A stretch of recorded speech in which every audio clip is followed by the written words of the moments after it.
Hello, gorgeous soul. Welcome to Susie's Enchanted Crossroads. I'm Susie, and this podcast helps you navigate your journey through the crossroads by taking a deeper look into witchcraft and spirituality. So settle in, grab your beverage of choice, and let's get this episode going. Hello, gorgeous souls. How are you doing today? Well, let me tell you, number one, I'm not in my normal recording space, so I hope the audio comes out amazing. And I'm also having to keep my voice down just a touch. So, if you're wondering why I sound the way that I do, that is why. What else? What else? We made it through February. Yeah, we sure did. It was what it was, and we are now in March. And so many things happen in March, and that's why I love having my podcast because I can't wait to touch on different things um next year and the years to come.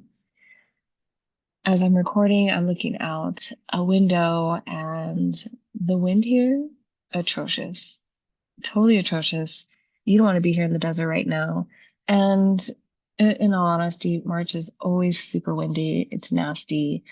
And not like, oh, it's just windy, like how I used to be like in Cali. No, here we have nothing but dirt and dust storms. So yesterday we kept getting emergency alerts to drive carefully, low visibility. And yeah, we couldn't really see the sky yesterday. Um, my watch was telling me how unhealthy the air quality was. Today it's just windy. Now it is getting a little murky out, but at least we were able to see the sky a little bit where it was blue, not so brown. But yeah, I haven't been able to sleep because that wind just the gusts is what gets me. You know what I mean? Um, at any rate, let me start by saying this episode, if you feel that maybe you have, or maybe you get triggered by um, Christianity or you have religious trauma, I would proceed with a little bit of caution. Or maybe if you feel better, maybe skip this altogether because I'm actually going to be talking about Ash Wednesday. And I don't want to offend anybody out there, but it just is what it is at this point. I hope you know who I am, what I stand for, and as you are coming into your spiritual practice and into your spiritual journey, and you come from a religious background, we start to notice a couple things, and that's how I came into being. So, it came into, this my craft, and I've always had the questions. I'm not sure about you all, but I've had the questions, and it was just a matter of, how come I'm not getting a straight answer or any answer at all? So I'm going to touch on that today. But if you feel this isn't for you, that's totally okay too. I have a bunch of different episodes that you can either re-listen to or maybe you're just listening for the first time. Hello, welcome. Thank you so much for listening and downloading. I appreciate you. And as always, if you have other topics or questions, you can always submit them. All the things are in the show notes, all the links that you can get a hold of me and submit questions, or even find me on my socials. I'm on Instagram, Threads, and TikTok. You can even find me on my link tree, email me, whatever is going to be easy peasy for you. Um,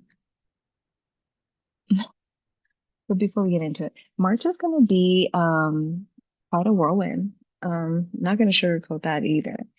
As we come into March, we have a Mercury retrograde, we have solar and lunar eclipses. It's it's gonna be a fun one, y'all.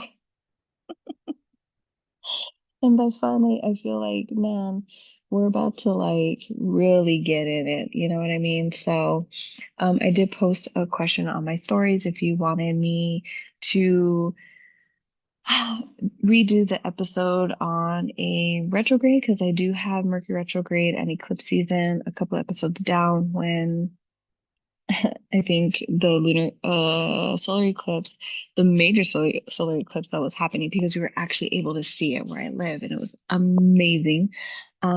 Was coinciding and landing at the same time Mercury retrograde. So a lot of energy there. And I did do an episode on that. But if you have if you I had posed the question if you wanted me to do an updated episode on that. I need to go back to the poll, but right now, from what I saw, was yes, please redo or do an updated episode because not only do you have Mercury retrograde, we also have Venus in retrograde. So I'm going to go back to the poll. If you're catching this, make sure you go vote. I would love to hear what you would like to listen to because I don't want to have to repeat things. If you feel I covered enough, or if you have a question on some of those retrogrades or solar lunar eclipses, I'm all ears. All right. Before we get into the meaty topic of today, I do want to extend a big thank you. And next week is a big week because this podcast, Season Enchanted Crossroads, turns 1. And we are really inching up to 1K. And honestly, it's just a little milestone I think would be cute for my podcast to hit. Um, but we're literally almost there, you guys. So thank you for downloading. Share this podcast. Tell me all the things that you're listening to. I'm loving hearing your feedback on a lot of the episodes. It really brings my a little witchy heart so much joy. So just wanted to put that out there. And I also have a poll on my socials. If we hit 1K, what should we do? I was even thinking for the birthdays, should I do a live recording?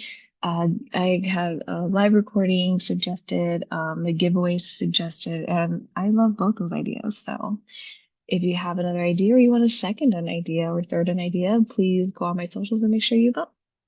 Voting is important. Okay, here we go. As I'm recording this, because of everything that was going on, I totally forgot that this week was Ash Wednesday. And of course, I had no idea that today was Mardi Gras, Fat Tuesday. And as I was hit with this realization, I was like, I remember having a bunch of questions on this. And I remember going back and forth, like, should I do this episode on this? And I was like, you know what? Yeah, yes, 100%. Um, as far as the other things I've gotten, suggestions and other things that have come up, but this history of Lent season and Ash Wednesday and all the things, I thought, you know what? I think it would be good for me as well because I I grew up Catholic. And so a lot of that, when I'm working through a lot of questions that I may have, and when people are like, oh my gosh, so um, I'm Christian Catholic. Does that mean I can no longer believe in God as I come into witchcraft and all of that? And then the answer is no, of course not. The beautiful thing about your craft is that you practice the way that you want to. If you're believing in God and angels and archangels, and then you're also bringing in maybe other whatever it is that you're bringing in. If it works for you, then do it. My thing is obviously don't tread on closed practices and culture appropriation. We don't do that, you know? And a lot of the reason why I started this podcast was because when I started my spiritual journey, I had a ton of questions that a lot of people couldn't answer. I'm not really in a space where I live where I can just go down to the witchy shop and ask all the questions. Like, I'm like, does anyone have a witchy shop here? Um, so it's natural to almost feel that conflict, right? And for a lot of us, um, the religion that we're born into, or not even maybe born into or grown into, um, maybe just isn't for us. So maybe you were raised Catholic and now you're Baptist because that just fits you better. That fits what you believe in, and it makes you feel like that's what connects, that's what clicks. That's beautiful. You do that. The same is can be said about your spiritual practice. Now, the whole thing is, as I was sitting and researching things, because obviously I do want to speak from my experience, but also get research, right? Because when grandma and great grandma keep telling you these things, I mean, sometimes you gotta make sure that it's factual. You know what I mean? Um, but March is also Women's History Month, and March 1st was actually the start of the Salem witch trials. So as I'm sitting here thinking and thought, right, we have all these things, especially pinned up against women in this patriarchal system, where it's important where that you feel connected to your belief or moving in your spiritual practice or your witchcraft practice or your paganism or your Wicca or whatever it is, and that you're doing your own research and you're healing, you're starting to take the steps to heal your wounds, heal your traumas, look at the shadow part of yourself, because a lot of times in what I've seen and even what I've, been through and heard through stories, a lot of the religious traumas is because shut up and be quiet. This is just how it is. And a lot of it is fear-based. A lot of it is, based on guilt. If you are Catholic, you know all about that guilt. You know what I mean? And that's where I was like, I feel like I need to say a little bit more on this. And I started saying more on this around Christmas time because, I mean, facts are facts out there. Jesus wasn't born on Christmas. You know what I mean? Um, and a lot of traditions, Christmas traditions, were stolen ideas from pagans. And a lot of what we believe in was also stolen ideas um, from colonizers. And why? Because you had something that they wanted, land, especially because when you have land, you have something. So as I sit here with this and I'm really thinking about it and I decided to move forward. I'm like, yeah, how is Lent and Ash Wednesday truly witchy? So as I said, if you feel triggered or you're still healing, this part of yourself, you take a deep breath with me. Exhale out. Maybe save this episode, push pause on it, and maybe you can come back to it when you feel a little bit more grounded, when you feel a little bit more steady. There's nothing wrong with that. Even if you don't come back here for 3 years, it's really okay. This is all about you and what's good for you. I'm not the one to say, this is what you need to say, this is what you need to hear. You skipping this, you're not healing. No, you have the will right now. You have that freedom. Okay. Okay. All right. Let's get into it. The religious practice of Lent. We are still in our winter months. Now, yes, winter's coming to a close, depending on where you're at right now. Really depending where you're at, because I think Michigan just got hit with a freaking blizzard. Here, my trees are already starting to bloom, but I live in the desert. But Lent usually starts, depending on the calendar, late February, but really early March, right? And it extends into the coming spring. And this is the observance of the holiday that comes up that everyone knows about that's right, the Easter Bunny, Easter. I'm recalling like my religious culture in the house that I grew up in, right? And really seeing and witnessing going to mass, taking communion, offering blessings, and going through singing and reading the prayers and listening um, to the priest give his homily, all that stuff. There's a saying that it's escaping me about Catholics, but normally the church is always packed on Christmas Eve, and Easter. And I know some of you are probably screaming at me. Please tell me in the show notes what it's called. It'll come to me hopefully. But now, right, from a theological, um, historic standpoint, yes, we recognize that Jesus was born, right? I mean, yeah, Jesus had to die and he came back to life. That's the big thing, right? And so as we kind of move into this, one, very traumatizing, right?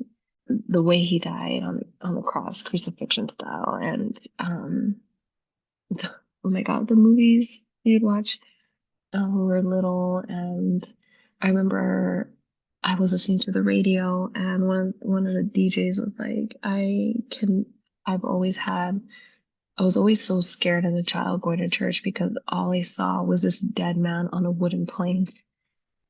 And I always thought, how can we have this in our homes and in church? Like, this is so gruesome. And I was a child, so to him, it seemed worse than a horror movie when you're little. And I'm like, you know what? I totally get that. I can totally see that.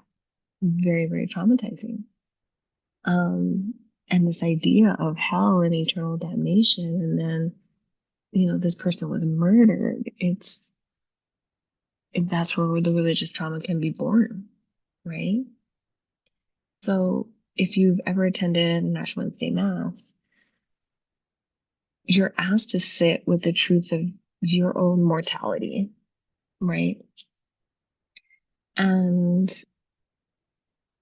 it's this ritual that happens that recreates something of like bringing in that grief, sometimes fear, dread, almost like reliving like that horrific moments of walking through the town and people yelling and shouting at you as you carry your own cross and the crown of thorns and just the whole thing, and then having to sit with your own mortality. This period, this Lenten period, is an observance of like 40 days before Easter each year. Things have changed, meanings, customs, rituals. Some rituals have changed throughout the years, and that varies from denomination to denomination. What the main thing that always happens is the fasting, the repentance, and your spiritual renewal. As we come into this Holy Week, it's a time obviously to celebrate, but well, let me tell you how we celebrate, right? It's Palm Sunday. So it's like the arrival of Jesus in Jerusalem. It's a triumphant time.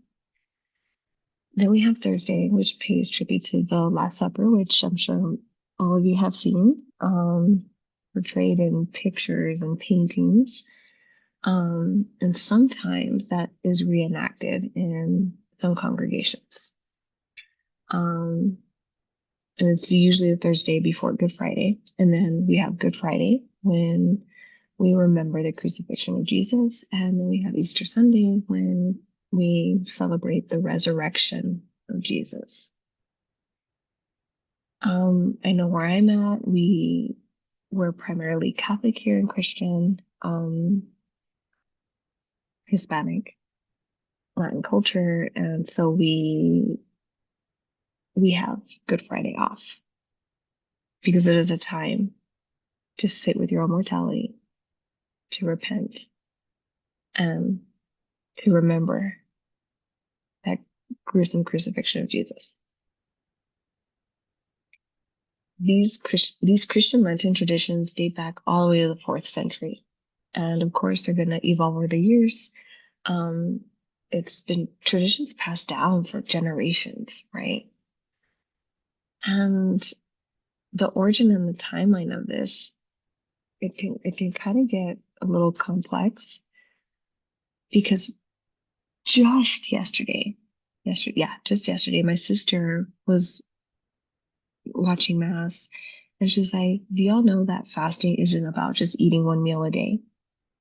And she's like, "This is what the priest was saying," and the priest was like telling them how it's not just fasting. Like obviously some people cannot fast, but it's really about and giving up something, right? That's the big thing. What are you going to give up for Lent?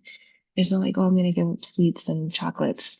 It has to be something meaningful. And you don't have to give up something. You can also even bring something that's going to get you closer to God, right? And so all of these have changed over the years, over the centuries. And some individuals argue that the Lenten practices are pagan in origin, and I can see that. And people have argued that there's nothing commanded in the Bible.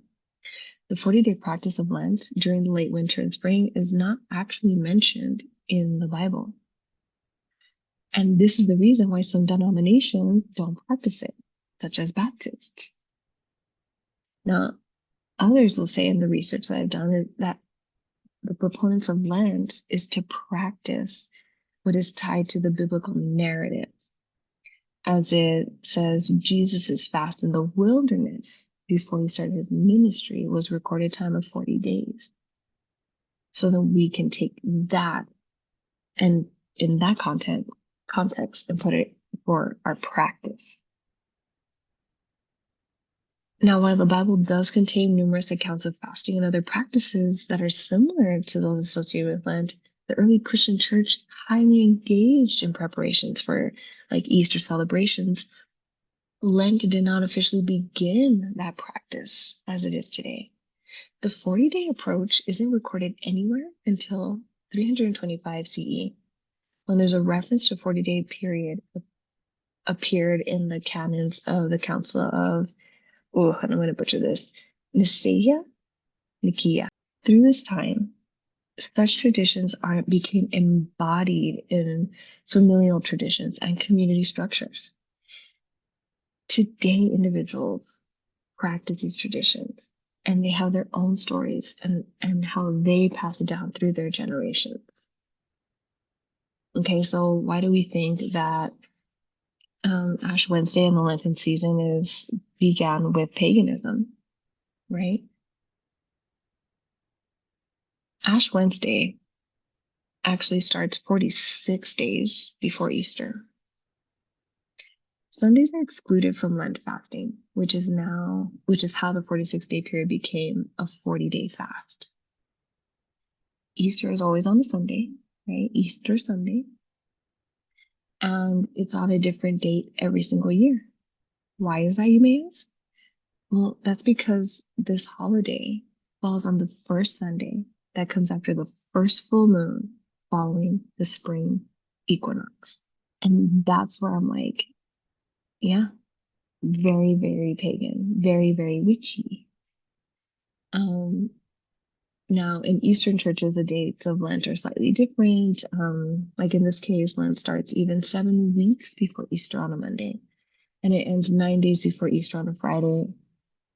Lent season, both weekend days are considered relaxed fasting days, not just Sunday. My point is that throughout past centuries, the exact time and duration of Lent has changed in various denominations. You would have to go through records of personal journals, sacramental records, and maybe you can find a trace of like Lenten traditions as they evolved. So Lent fasting rules can vary by church and denominations. And like I said, I was literally talking to my sister about that today. I know about the Catholic, as that's how I was raised. But when we were growing up, Ash Wednesday, Good Friday, the Catholic Lenten rules was to eat one regular meal, where your other two meals, they were smaller, like they were small, like snackies. Yeah, we had a little snack. Um, and those two would become like one full meal. We're not supposed to eat meat. And by we, I mean Catholics. We're not supposed to eat meat on Ash Wednesday, Good Friday, or any Friday during the Lenten period. However, we are allowed to eat fish. And this is considered freaking mandatory, bruh. The only way that the rules could be bent was depending on your age and your health. So obviously, littles don't fast, and the elders don't fast because one, their age, and two, medical reasons. Or if you're in your 20s and you have a medical reason why you can't be fasting, yeah. Um, Other denominations that observe Lent in my research were Lutheran Methodist, um, Anglican, Eastern Orthodox, or Oriental Orthodox, Protestant, and I think that's all I wrote down. So if I missed you, let me know.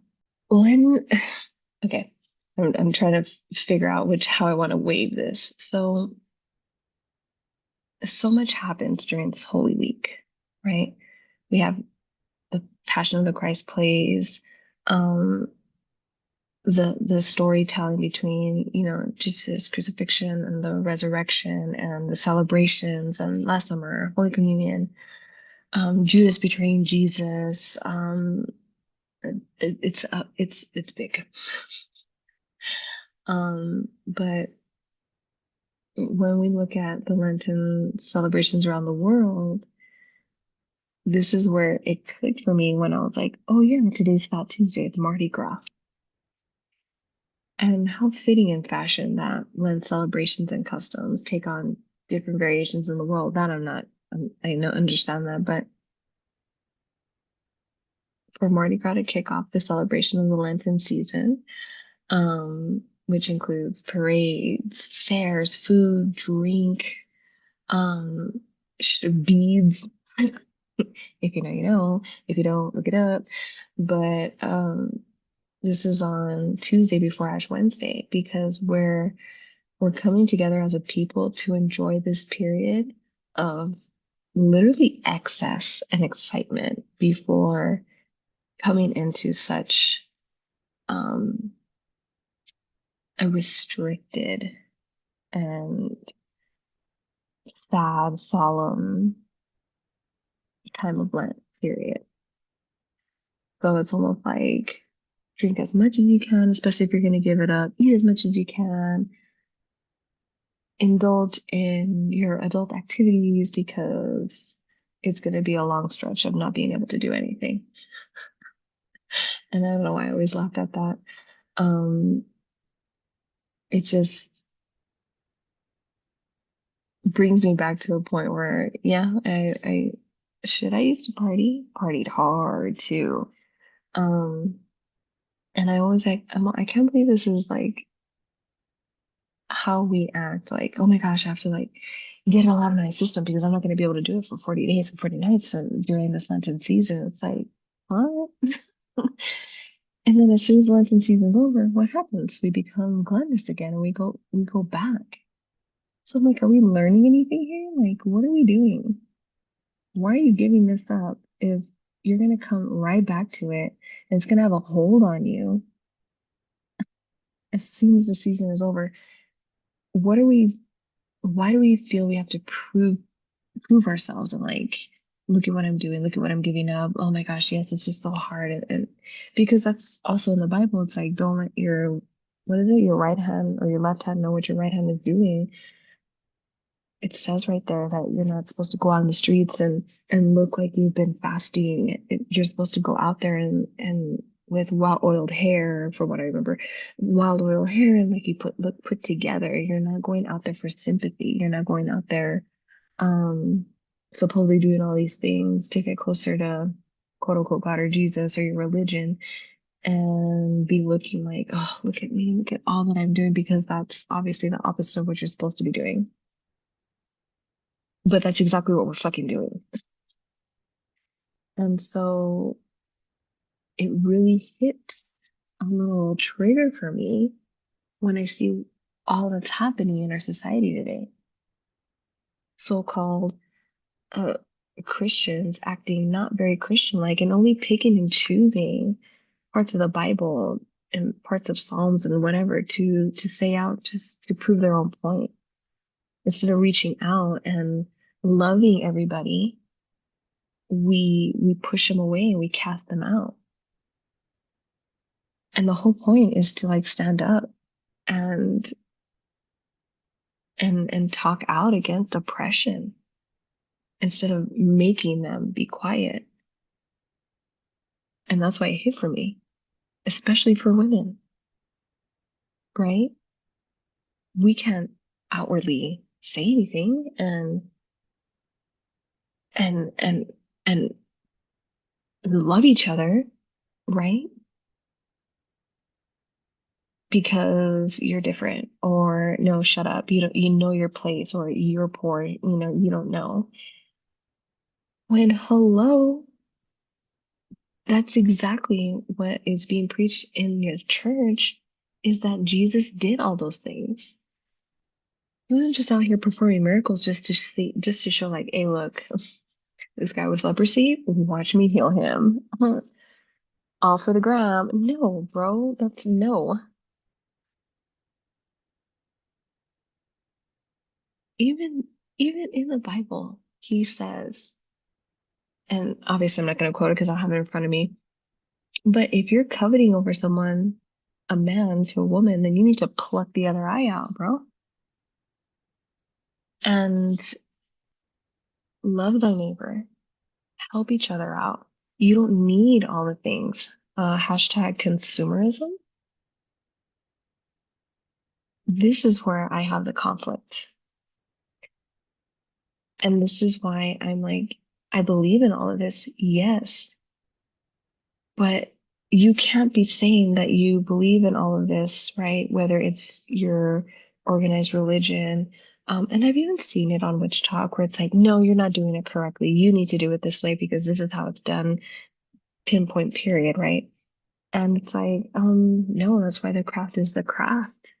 That's like your religious trauma seeping through a little bit, right? You're projecting. This is why I created Susie's Enchanted Crossroads, because when I felt like I've always been at a crossroads. Who's gonna lead me? And sometimes you gotta like, oh, all right, here I go, and trudge forward on your own and make your own first step. And once you do, then you meet so many beautiful people along the way that are there to help you. Now, you can still find comfort in these practices, of course, but understand like where it came from. Watching the news and hearing this person wanting to sign English as the official language of the United States. No, what? That's not the official language of the United States. This is stolen land. It's always good to look back. Where did this start? Where is the beginning? Instead of just catching it in the middle and thinking it's all about you when it's not.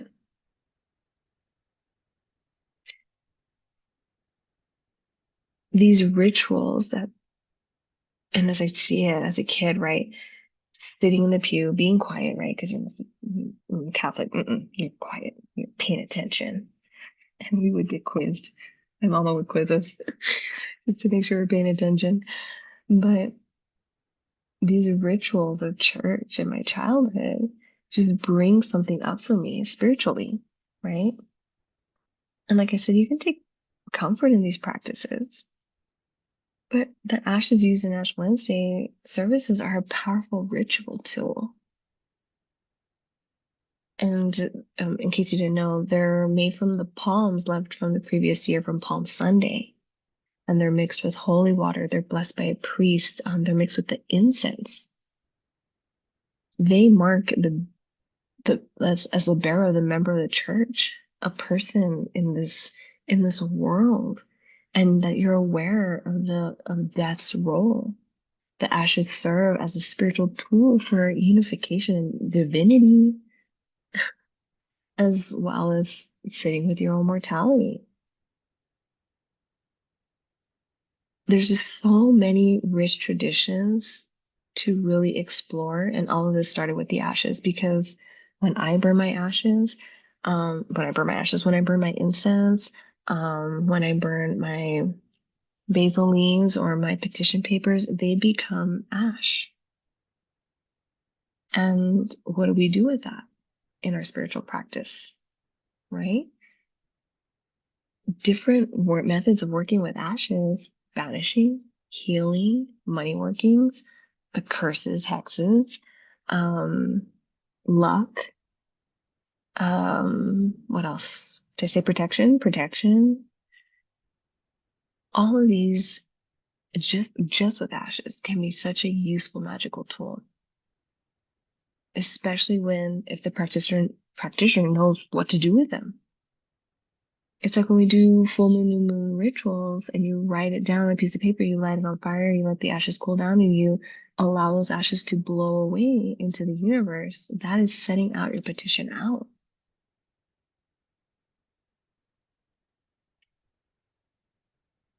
I just,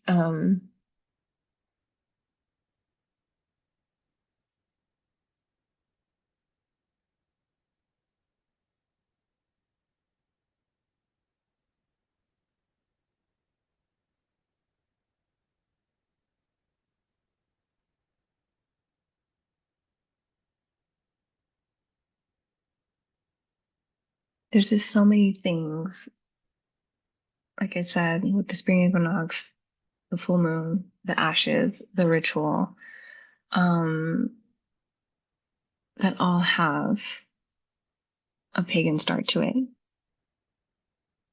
And as we sit together, right, as I'm talking to you, in this world, death is the only thing that we can be sure of. And this is where also in like my culture, when we think of Santa Muerte, what people think she's just totally negative, it's for bad people only, and it's not. It's just people not understanding where things originated and came from and where things get spun.